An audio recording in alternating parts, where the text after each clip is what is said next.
C'est avec le même entrain que je vous retrouve pour cette nouvelle édition du journal sur la 10e télévision. Mesdames et messieurs, bienvenue à tous. Voici les sommaires. 2 217 456, c'est le nombre total des candidats finalistes du primaire de l'ensemble du pays qui participent depuis ce lundi à l'examen national des fins d'études primaires ENAFEP en sigle. Aucun récipiendaire n'a versé aucun franc congolais car la participation à cette épreuve est complètement gratuite selon le ministère des tutelles. Ces épreuves vont se poursuivre le mardi. Et puis près de 50% des Congolais satisfaits de la direction que prend le pays depuis le début du second mandat de Félix Tshisekedi à la tête du pays. C'est en tout cas ce que révèlent les résultats d'un sondage réalisé en avril par le Bureau d'études et de recherche des Consulting International. Le point est à suivre dans cette édition du journal.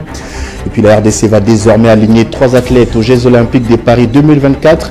Le tableau a été complété dimanche par Brigitte Mbambi, victorieuse de la Cap-Verdienne Moreira Ivanoussa par arrêt de l'arbitre au 3e round du combat qui les ont opposés en quart de finale du tournoi qualificatif des Thaïlande. Et voilà tout pour les sommaires.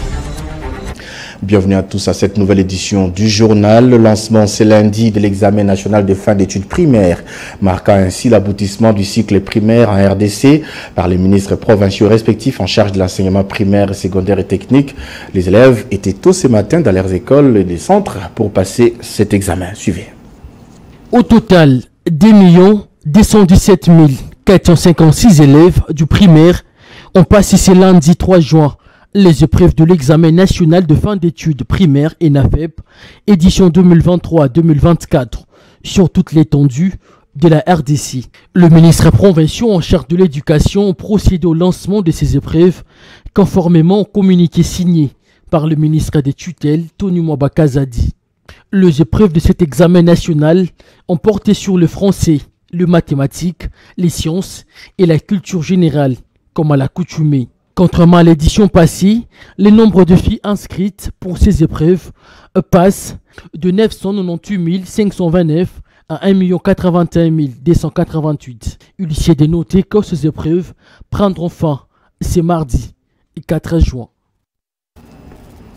Le président Félix Tshisekedi est invité par son homologue de la République du Congo, Denis Sassou Nguesso, pour participer à la conférence sur la forestation et le reboisement qui se tiendra à Brazzaville du 2 au 5 juillet 2024.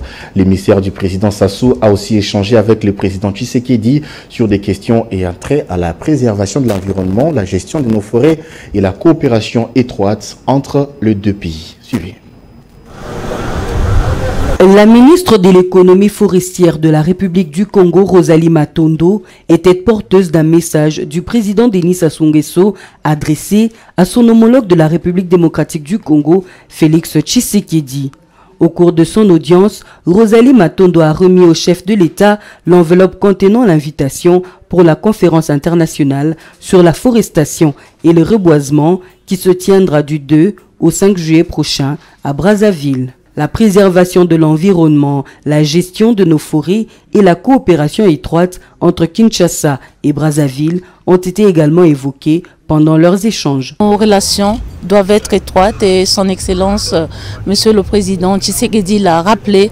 Il nous a demandé à ce que les deux secteurs soient intimement liés pour régler les thématiques qui sont des enjeux aujourd'hui planétaires, de la préservation de l'environnement, de la conservation de nos forêts et aussi de cette économie que nous devons promouvoir à travers nos ressources naturelles. Aujourd'hui, vous avez un ministère qui s'appelle le ministère de l'économie climatique. Donc nous devons nous mettre ensemble pour voir comment les ressources, concilier la préservation de l'environnement et aussi l'essor économique de nos pays, parce que ce sont les ressources naturelles qui doivent donc nous aider à cet essor économique. Le bassin du Congo court un danger lié au changement climatique. Nous vivons ces dangers, nous vivons ces effets liés au changement climatique avec le décalage des saisons, les températures qui augmentent, la sécheresse.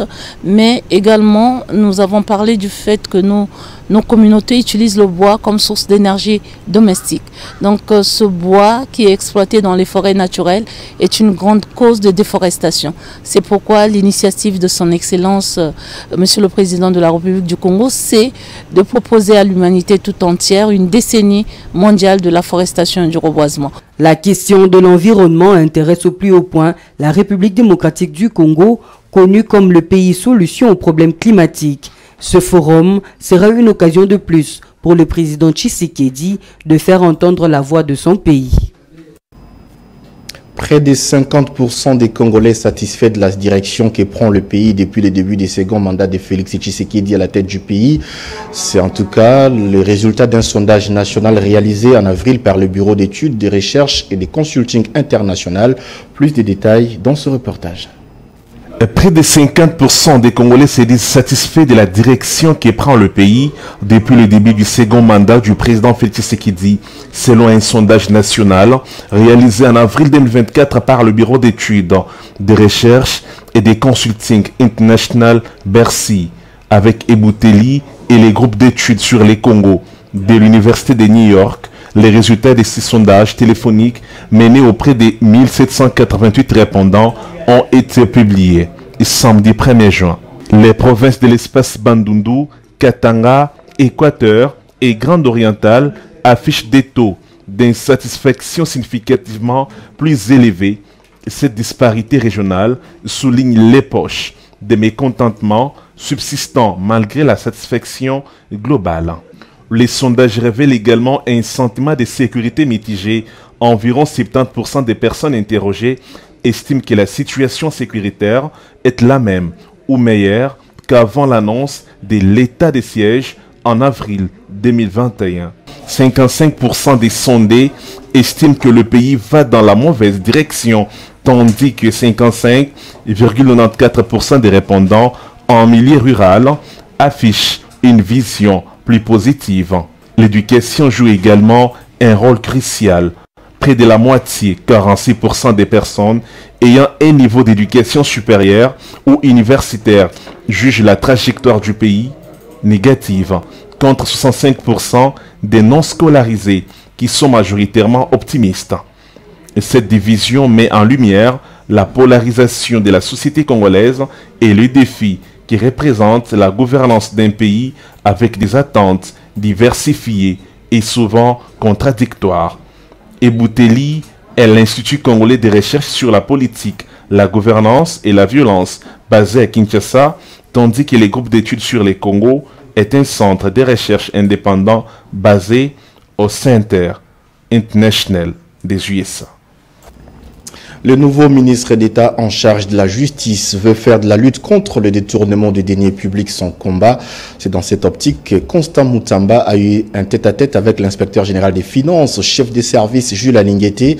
Cette rencontre vient sceller un partenariat efficace entre les deux personnalités pour lutter efficacement contre la gabegie financière et les détournements des fonds.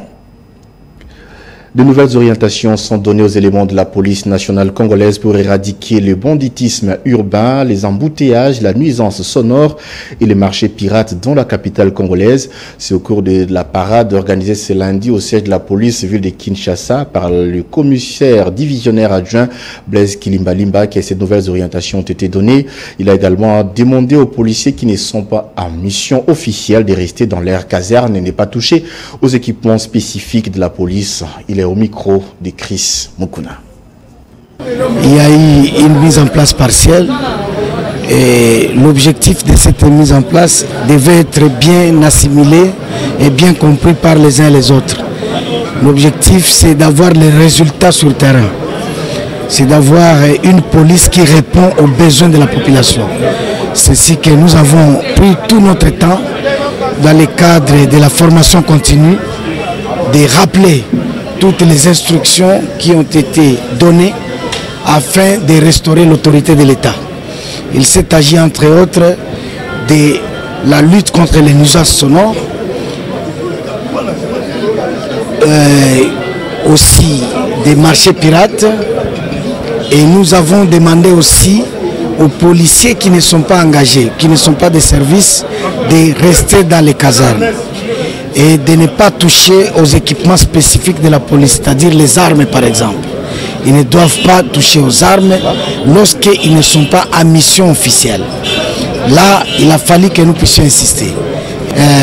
Les commandants ont bien reçu la mission et s'appliquent à ma grande satisfaction. Quand vous voyez les patrouilles mixtes qui s'opèrent, qui s'organisent, quand vous voyez certains quartiers où il faisait grand bruit, il y a du calme, il y a de quoi dire que bon nombre de commandants ont bien assimilé la matière. Les statistiques recueillies après les bombardements de la SAMIS RDC pendant ces 2 jours, soit du jeudi au vendredi, fait état des 75 blessés, 65 tués, parmi lesquels un lieutenant-colonel des forces spéciales RDF. C'est ce qu'a indiqué le sous-lieutenant Rigen Mbouyi Kalonji, porte-parole des forces de la SAMI RDC. Suivez-les dans ce reportage. L'armée congolaise et ses alliés du SAMI DRC neutralisent 65 éléments M23 RDF et blesse 75 dans une attaque dans les collines surplombant la cité des Sacs. Un lieutenant-colonel des forces spéciales RDF tué et confie le sous-lieutenant Rigen Mbouyi Kalonji, porte-parole des forces de la SAMI DRC. Outre les pertes en vies humaines, le M23 a enregistré d'énormes pertes matérielles, de véhicules détruits, des munitions de guerre récupérées par l'armée congolaise. D'après nos sources locales, les corps ont été évacués du lieu après que l'ennemi a pris la poudre d'escampette. Et cette offensive lancée par les FARDC et la SAMI DRC a pour objectif de neutraliser les groupes armés illégaux afin de restaurer et de maintenir la paix et la sécurité dans l'est du pays. Depuis le début des offensives, l'armée congolaise a récupéré plusieurs territoires et avance vers Bunagana. Il est de noter que le territoire de Massissi reste sous contrôle de l'armée loyaliste. Écho du parti présidentiel, le secrétaire général de l'UDPS, Augustin Kabouya, a remis aux députés provinciaux de son parti siégeant à l'Assemblée provinciale de Kinshasa des certificats d'excellence et des médailles, soit pour avoir respecté les mots d'ordre du parti et la victoire écrasante de l'élection du gouverneur de Kinshasa. La cérémonie a eu lieu dimanche à l'esplanade de la permanence du parti à Limité en présence de plusieurs cadres et militants. Alec Kalondanjate et Charlie Kitting étaient présents pour les comptes de la 10e rue télévision.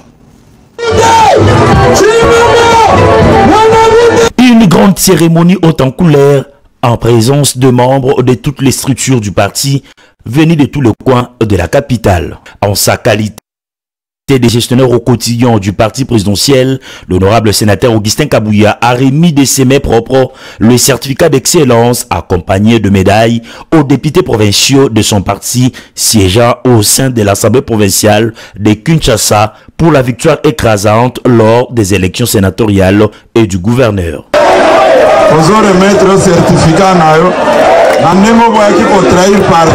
Pour le secrétaire général du parti au pouvoir, cette récompense aux élus provinciaux est consécutivement à leur refus de percevoir des pots de vin de certains candidats gouverneurs sans base ni députés au détriment du candidat du parti à la personne de Daniel Bumba-Lubaki.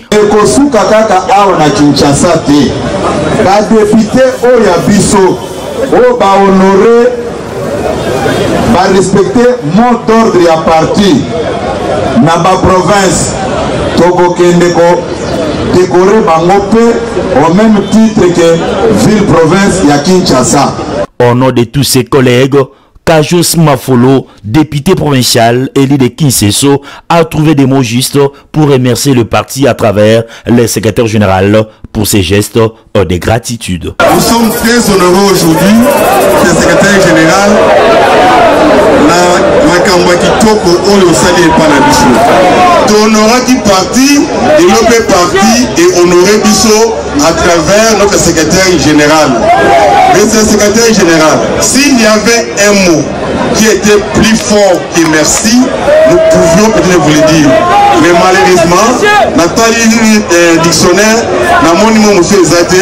nous vous disons, au fait pour notre cœur, grand merci CG pour tout ce que vous avez fait pour nous. Cette cérémonie s'est déroulée dans une ambiance bon enfant. Et toujours dans l'actualité, la publication du gouvernement Soumino a fait réagir la classe politique congolaise. Les porte-parole adjoints du parti ACR, Pichou Malou, saluent la publication de cette nouvelle équipe gouvernementale composée de personnes capables et de bonne moralité. Il s'est dit optimiste pour la réussite de ce gouvernement et en ce qui concerne les frustrations de certains leaders des partis et regroupements politiques. Il a dédouané son autorité morale, le député national Eliezer Tamboué, qui n'est nullement dans ces camps de frustrés selon lui. On l'écoute dans ses propos recueillis par Colette Toumba et Naomi Mbizi. Saluons d'abord la sortie de ce gouvernement tant attendu. Pourquoi? Parce que la République était vraiment aux arrêts, mais aujourd'hui, c'est le démarrage. Donc bravo ce gouvernement. Nous, les capables de la République, nous saluons la sortie du gouvernement et nous soutenons la grande dame Maman Soumino. Mais par rapport à la taille, oui, d'aucuns attendaient une réduction par rapport à la taille parce qu'elle avait présagé ça. Elle pouvait présenter un gouvernement d'au moins 47 personnes. Mais vous devez comprendre que le problème, c'est notre constitution, parce que le gouvernement est formé par rapport à la majorité parlementaire. Mais qu'à cela ne tienne, la grande dame a prouvé quand même, elle ne pouvait pas ramener la même taille du gouvernement. Surtout, elle a quand même réduit à 3. Donc c'est quand même une bonne chance. Voilà pourquoi nous soutenons cela. Les attentes, oui, là ce sont des recommandations de la population. Elle doit voir la sécurité, les sociales dans l'ensemble du pays, parce que c'est ce qui est en train d'urger par rapport à la population congolaise. Le vice-premier ministre, ministre de l'Intérieur et de la Sécurité, Jacquemain Chabani, a participé à la messe d'action des grâces en mémoire de son défunt père, Célestin Chabani Bin Biteko, une occasion pour le nouveau patron de la territoriale congolaise d'honorer les combats de son père 20 ans après sa disparition. Reportage. En mémoire de l'ancien ministre de l'Intérieur sous le gouvernement Etienne Tshisekedi, le professeur Célestin Chabani Biteko, père de l'actuel vice-premier ministre et ministre en charge de l'Intérieur et de la Sécurité, Jacquemain Chabani Luko, décédé le 1er juin 2004, une messe a été dite ce samedi 1er juin 2024 en son honneur à la paroisse Notre-Dame de Sagesse, Nodassa. Son fils Jacquemain Chabani, présent à cette homélie, a reconnu la réputation d'un homme combatif qu'il était. Papa était un homme bon, un homme de bien. Il nous a éduqués dans l'amour et il nous a appris les principes de valeur. Et sur cela, il était très rigoureux. Il a permis aussi que très tôt, je puisse l'accompagner dans sa carrière politique. Et c'est ce qui a fait que je devienne ce que je suis. Je me suis permis de partager avec lui les messages et le nombre de félicitations que j'ai reçues cette semaine. En de fils du fait Célestin Chabani, Adolphe Chabani a rendu hommage à un homme de conversion, surtout politique. En tout cas, nous gardons un souvenir élogieux de sa part. Et on espère être digne de tout ce qu'il nous a légué pendant qu'il était encore vivant. En fait, c'est ça. La messe a été dite par l'abbé Baudouin Missingi du diocèse de Goma, en présence notamment de la veuve Marie-Claire Kalinda et de l'épouse Chabani Jacquemain Noura Kamwania, veuve, venue honorer Célestin Chabani en cette 20e année de son décès. Décès du pasteur Léonard Barouti Kassongo, on en parle. Vous le savez, le responsable de l'église Barouti Tabernacle est décédé le samedi dernier à Montréal, au Canada, après une courte hospitalisation des suites d'un malaise. Réagissant après l'annonce de cette triste nouvelle, après son départ donc dans l'au-delà, les hommages sont rendus donc ici par le pasteur Saint Jean Kilombo, qui a rendu les hommages à cet éminent serviteur de Dieu qui était un modèle pour plusieurs. Suivez. Le pasteur Barouti, il représente pour moi beaucoup. Il est mon pasteur, il est mon ancien, il est mon papa, il est mon modèle à suivre sur ma vie chrétienne. C'est lui vraiment notre bibliothèque. C'est lui le modèle à suivre pour moi. Nous devons faire attention Parce que le départ de notre cher papa, notre cher ancien, c'est un signe du jugement. Chaque fois que Dieu retire son serviteur, c'est-à-dire le réveil, est en train de se terminer. Et quand Dieu retire un grand homme comme le pasteur Barout, c'est un message pour nous dire que nous sommes à la fin. Dieu vient bientôt prendre son épouse. Chacun de nous, chaque enfant de Dieu là où il est, il doit faire attention vis-à-vis de sa vie chrétienne. Il doit mettre sa vie en ordre. C'est un signal fort, c'est un signe de jugement. Le départ de notre pasteur Baroutu, chaque enfant de Dieu doit faire attention de sa vie chrétienne. Il doit mettre sa vie en ordre. Le pasteur Baroutu n'est pas mort, comme nous disons qu'il est mort, mais le pasteur Baroutu est maintenant au ciel, à la 6e dimension. Il est avec Frère Branham, il est avec tous les saints qui nous ont précédés. J'adresse mon message aux enfants de Dieu de ne pas pleurer notre pasteur comme les païens qui n'ont pas d'espérance, mais nous devons rendre grâce à Dieu, gardons la parole, vivons dans l'espérance qu'un jour nous serons ensemble avec notre cher pasteur Baroutu qui a rendu un bon témoignage de la religion chrétienne. C'était donc le pasteur Saint-Jean Kilombo au micro des Grâces Kita. En sport, le Daring Club Motema Pembe est éliminé en 8e de finale de la 58e édition de la Coupe du Congo de football après sa défaite enregistrée le dimanche 2 juin à Kinshasa au stade des Martyrs de la Pentecôte face au Football Club Tanganyika de Kalemi sur un score de 1-2. Moïse Makoro nous en parle dans ce reportage. Contre toute attente, les Immaculés du Daring Club Motema Pembe quittent la compétition à l'étape des 8e de finale après la défaite concédée devant l'équipe des Kalemi qui reste déterminée de réaliser un parcours exceptionnel dans ces tournois.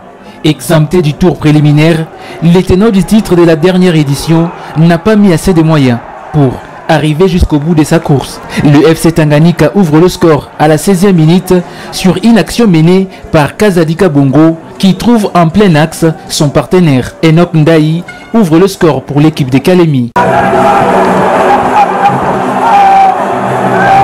Les Immaculés vont réagir peu avant la pause, soit à la 45e minute par Wango pour l'égalisation.